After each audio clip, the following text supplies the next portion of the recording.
6వ మాసమున దేవుడు గాబ్రియేలు దూతను గలిలయ సీమ యందలి నజరేతు నగరమునకు పంపెను. ఆ దేవదూత దావీదు వంశస్థులకు యేసేపునకు ప్రదానం చేయబడిన కన్యక యొద్దకు పంపబడెను. ఆమె పేరు మరియమ్మ.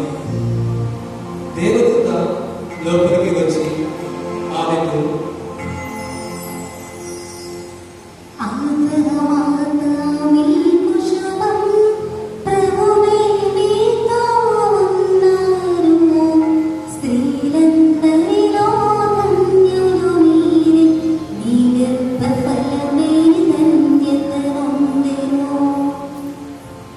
అని మరియమ్మ ఆ పలుకులకు కలత చెంది ఆ శుభవచనం ఏమిటో అని ఆలోచించుండగా దేవదూత,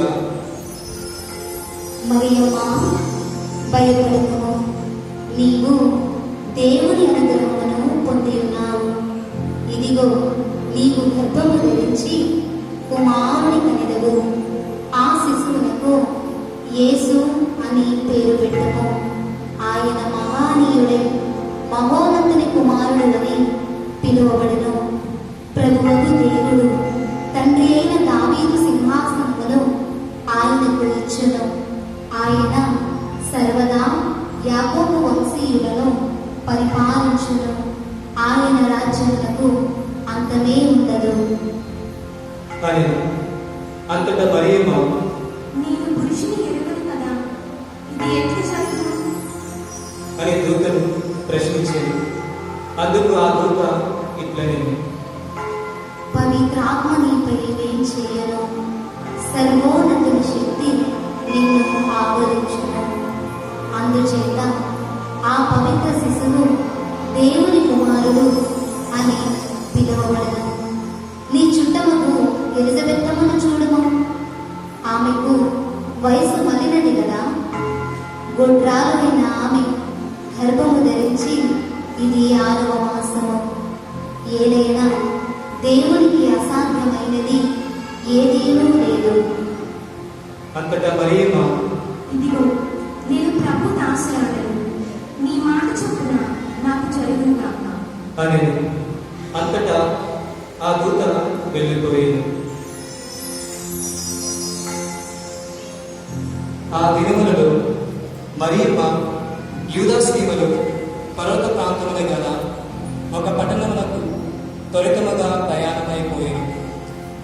ఆమె జక్కయ్య ఇంటిలో ప్రవేశించి, అమ్మా ఎలిజబెత్తమ్మా, అమ్మా ఎలిజబెత్తమ్మా, ఎవరు వచ్చింది? ఓ మరియా, నువ్వా? లోపలికి రా. ఎలిజబెత్తమ్మకు వందనవచనం పలికిన. ఆ శుభవచనములు ఎలిజబెత్తమ్మ చెవిని పడగానే ఆమె గర్భమందిన శిశువు గంతులు వేసింది. ఆమె పవిత్రాత్మచే పరిపూర్ణురాలాయి. పిమ్మట ఎలిజబెత్తమ్మ వెలుగెత్తిందని, స్త్రీలందరిలో నీవు ఆశీర్వదింపబడిన దాను, నీ గర్భఫలము ఆశీర్వదింపబడెను.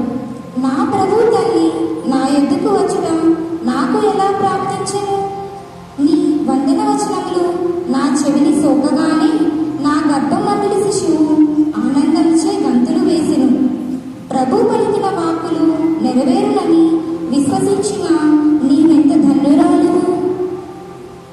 అప్పుడు మరియమ్మ ఇట్లు పలికిన,